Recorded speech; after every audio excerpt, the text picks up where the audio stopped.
S2J is a coach on it, if I'm not Mewtwo mistaken. King, Lod, Mewtwo King. Logan.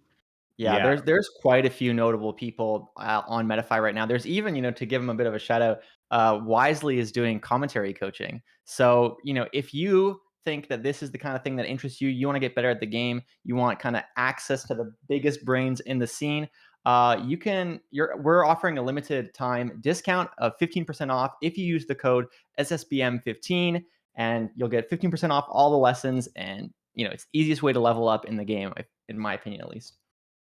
yeah, absolutely. So huge thank you to Metafy for supporting the stream at GMO, and thank you to you guys at home for watching as we get set up for broadcast from these players. Just a short moment, but really exciting stuff again. I mean, this top four is looking really good, and it seems like the players are getting set up to start in just a second. No, for sure. I think one thing I do want to also point out, because I've spoken with Aklo in the past about kind of the way he approaches the game, the way he thinks about the game, and a big thing he's talked about, I believe, like in the Marth matchup, and it would not surprise me if it applied to the Puff matchup as well, is kind of he doesn't play to get the hits, he plays to not get hit. So it's all about just kind of zoning out the opponent, making them come to him. And as I'm saying that, it sounds like I'm talking about Hungrybox. This is a player Yeah. who's like, yo, man, I don't need to interact with you. You can come to me. And so it's like two very defensively, positionally minded players kind of hitting each other, and kind of it's just really cool to see that kind of clash of minds play out. And we're already getting started. Yeah, let's see if it's going to be unbreakable wall and defense versus another unbreakable defense here. Game one starting us off, and HBox is already showing some great defensive patterns that you had pointed out before the set, Radar. Yeah, no, not surprised to see Battlefield as a starting pick. This is kind of, not only is it like, a classic neutral stage, but in this matchup in particular, it is kind of the go-to stage. Stage striking in general is super, super, super important in this matchup. It's probably the matchup where, like, your counter pick matters so much. And so whoever takes this game carries that counter pick advantage for the rest of the set. So it's already quite big. Beautiful ledge S. Yeah, and we got the taunts coming out right away. Radar, I think it's so good when we talk about how Aklo approaches some of these defensive situations, because we talked about before the set started, HBox is so on point with some of this SDI now, where maybe in the past he hadn't been online. Aklo's just been opting for up throw back airs now, just to go straight for damage, and he picks up the stock right there with a huge up smash. Let's see if he can just tack on a bit more before he goes out here. Yeah, no, it's definitely a common adaptation to, especially at the low percents, like to go for kind of up throw back air, just because it is actually possible to rest on that up throw. It is kind of risky, but we have seen HBox go for it actually quite a few times, and I really like how Aklo's playing this so far. He is opting a lot to kind of run away, which maybe some people call it camping, but I think like even right now he's kind of mixing up when he does want to go in a very intelligent way, and giving HBox a taste of his own medicine, right?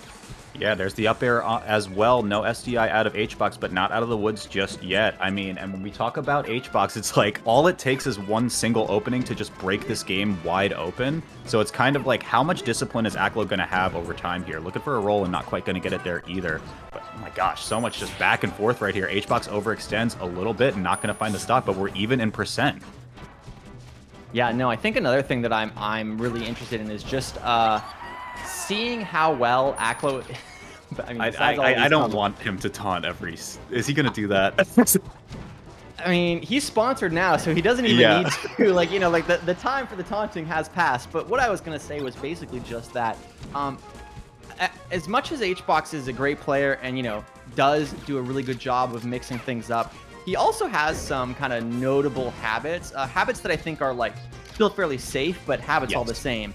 One of those is fishing for pounds at low percent. Yep.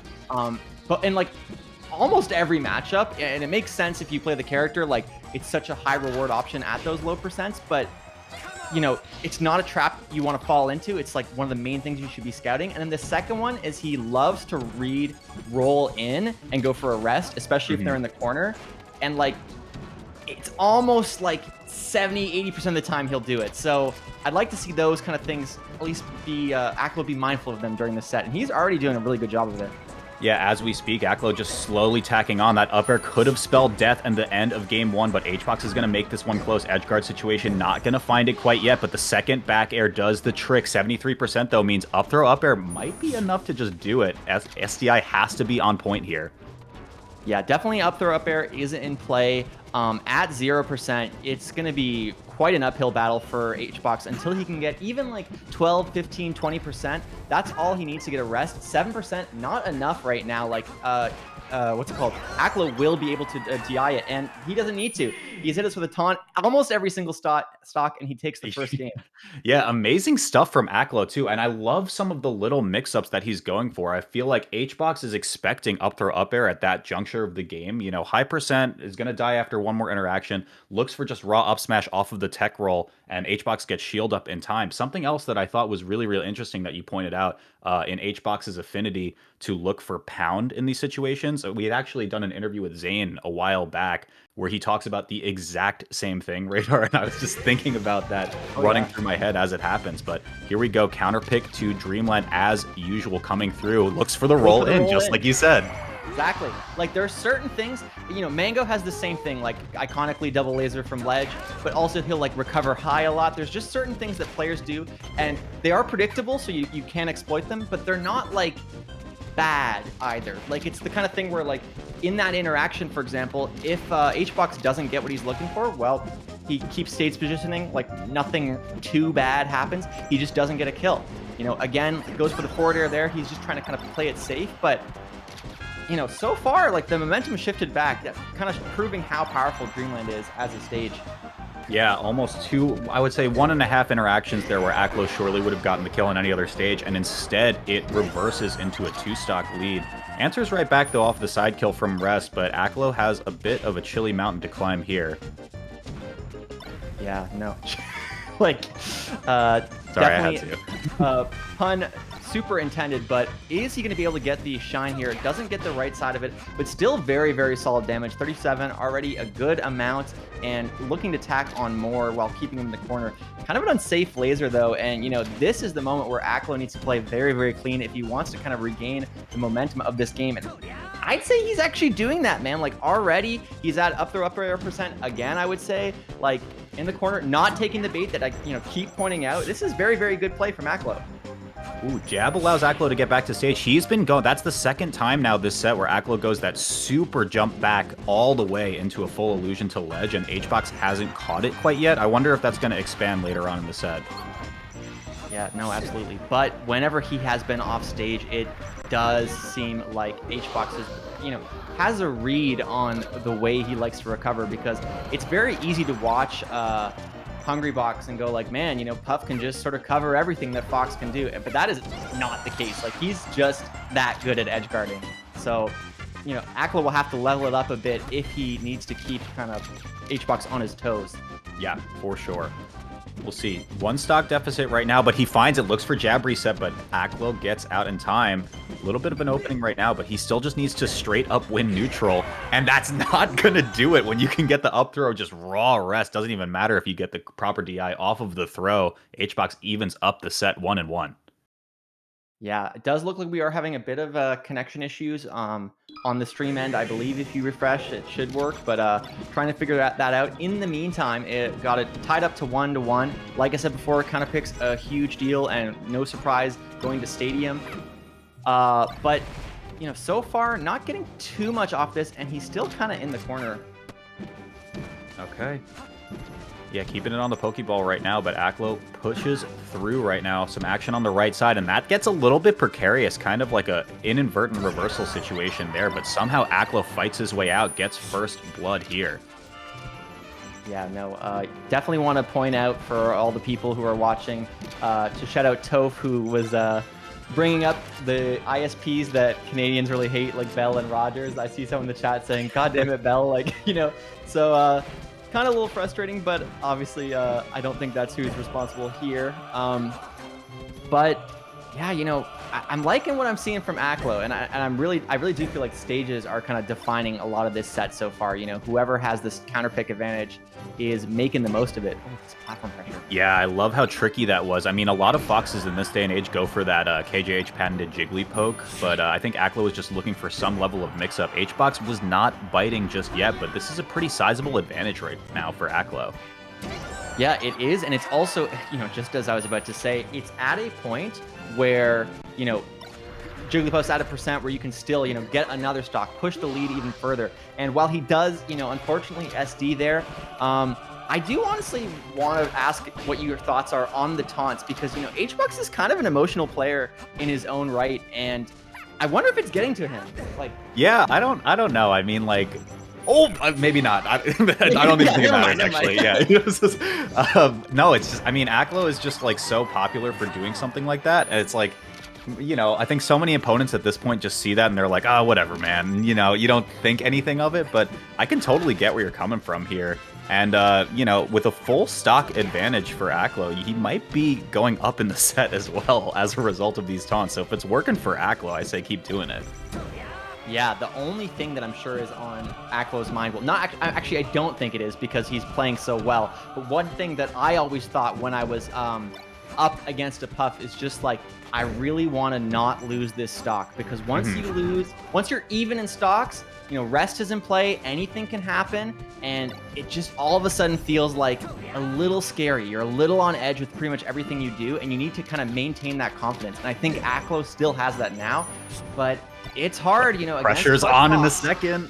Yeah, he goes straight down, maybe to look for an edge guard here. Yeah, we've seen IBDW do that quite a bit, just the Firefox straight down into potentially shine spiking the Puff, but he might be able to get it. One more strong back air is probably enough to do it. Straight aerial might be enough as well. He just needs to find the opening, but it is so much pressure now on last stock. Yeah, and that is going to do it, though, with the back air. He closes it out 2-1 Aklo. This is rough. I do think we're going to be seeing a pop-off from probably either player. Like you said, Aklo never been able to take a set off of HBox so far. And I think HBox is really he's a very prideful guy, he's kind of defending his honor that the days of online HBox are over. And it's really a question of if he loses to Aklo now, is it online HBox or is Aklo just goated, Yeah, we shall see. Game 4 coming through. And I mean, with the Dreamland pick out of the way, I would assume it has to be FOD coming through. I think just historically, that's where HBox has taken Aklo in the past when Dreamland is off the table. So we'll see if the, 3-platform stage kind of helps him out right now. Again, similar advantages to what we would get out of the Dreamland counterpick in terms of vertical space. But I don't know. Aklo's been just finding so many strong openings and just kind of overall handling the neutral game quite well so far in this set. No, I completely agree. I think neutral has been a huge part of it. It's weird because he's been opting to do a lot of things that a long time ago, Crush once famously said that stages are a myth. And I believe he also said center stage is a myth. And I feel like when we've been watching Aklo here, center stage has felt like a bit of a myth, Walt. Sometimes he just literally runs away and then he comes back in and is like, I can do whatever I want, dude. I do not need the center. I do not need you in the corner. I have you where I want you at all times. I'll single laser you if I need to. Okay, dash attack, and the baby hit from forward air is enough to convert an entire edge guard. That's got to feel good if you're HBox. Even that one up with just a small bit of deficit. Big grab from Aklo gets the SDI out, though. Yeah, no, I think HBox still kind of showing his fangs, proving that he can be lethal if you give him the opportunity. If Aklo slips up even a little bit, yeah, like we just saw, but beautiful ledge dash. If Aklo even drops a single moment, he will lose his stock, but that stock is not lost yet, man. Holy crap, this has been so back and forth. Yeah, and we talk about those patterns that you brought up in Game 1, Radar. Here comes the rest through to even up the stocks 2 and 2. What's going to be the punish from Aklo? Up tilt into back air, but gets shield up in time. Plays around, the shield drops, but doesn't get anything else. Grab relief? Yeah, going for the lasers there. He's just kind of you know what? Oh my god, okay. Not quite ready for it. Fishing for the pound once again. Gonna go for the down throw DI mix-up, but Aklo's ready still. Oh my god, that is a very, very important shine. One more shine and it will do it. Yeah. kill. No. He has no jumps. Yeah, he had to land with aerial there. So I think Aklo had a count on it, but it was just kind of tricky to figure out how the FOD platform was going to interact with that situation. But again, huge conversion right now, going for down throws instead and playing around the shield again is Aklo. He looks like Mango. Check Twitter. Mango is in jail, guys. This movement. He's in jail. This movement has been very Mango-esque to the dash dances. Just like dash dancing in your face on top of you, making it feel like, you know, there's some sort of superpower to your movement, even though like Hungrybox is there, he can act. It's very, very, very impressive. And I feel like, you know, maybe a sign that we're going to see a 3-1 Aklo. Hard to say. Yeah. Aklo on the verge of quite a big upset, but there's the Firefox straight down. No time to punish the ledge as well, but it is getting super scary. Again, this last stock situation, you always hold your breath. Double pound. Again, HBox is fishing, and, you know, people might wonder, like, why is he going for this many pounds? Like, this is kind of noob stuff, but, you know, it can be a hard move to punish, and it is also hard, like, look at 4 pounds in a row. Well, yeah. There's only so much you can do at these percents, and it's one of his cards that he can play. It's his rock to scissors to paper. He's got it. Aklo does it. My gosh. Okay, yeah, no, nothing? Does he know the set's over? Aklo, like, looking like... This is a huge upset. Like, look at that smile. Like, he's like, oh, I guess I won. Like, what a play. Holy crap. Yeah, like, I was waiting for the Fortnite default dance or something. Like, that honestly. was, you know, but I mean, just as stoic as ever. For someone who taunts as much as Aklo, we just see nothing coming into that. And I love that. He's sitting pretty in grand finals here. What a set. 3-1 in favor of Aklo. Really, really good stuff. Shoutouts to Long Island, man. Yeah, I said before the set started, there was something, you know, there's a feeling going on, and that feeling did play out. But I don't think we're done with HBox quite yet. You know, not only is he well into the bracket already, but he, you know, he's not someone to be trifled with. He is dangerous, to say the least. So, you know, should be fun to see how the next set plays out, which will be None versus Lucky. So yeah, we're gonna check out some post-match stats courtesy of Slippy here. Yeah, I mean, I think just exactly what you kind of the thing that's kind of interesting about this situation in particular is when we look at our most common kill move here from Aklo, it's actually up smash. We found so much mileage off of ledge dash up smash and with invincibility, or just kind of those crazy dash dance through shield into going for cross ups, looking for crazy situations where HBox might flinch, look for some type of escape option, roll out, what have you, and Aklo just picks up the up smash off of it. I feel like so many other foxes in these situations would find non-grounded moves as their common kill move of choice against HBox. Yeah, no, you're absolutely right, and I do think that is something that if they do play again, HBox should be mindful of. You know, I think HBox can be a bit stubborn as a player. You know, sometimes he'll get like, you know, he's a guy who both has like a bulletproof mentality, and then also you'll like see clips of him talking about his mentality with IBW, and he'll just be like, "Oh, Fox can do this, can do that, can that," and it's like two different people, man. Like, so Yeah. I think if he's able to kind of think about it and go, you know what, ledge dash is really good. Aklo's really good at ledge dashing. I got to respect that. I got to give him that space. I can't contest it. He's going to hit those. And I got to kind of work around that. Then he's in a good spot. If he gets stubborn, if he says, oh, this is so BS, you know, that's where you end up in the situation that he's in now. Yeah, absolutely. But again, as always, really, really good stuff to Aklo, the king of New York right now, just reigning supreme, sitting in the grand finals, guaranteed second place at Gallant Melee Open. But he's gunning for that trophy, and I think he's going to ask for a Link one, even if he plays Fox for the majority of this bracket. But in any case, our next set is losers, semis, and it's going to be a fun one, None versus Lucky. And when we talk about head-to-head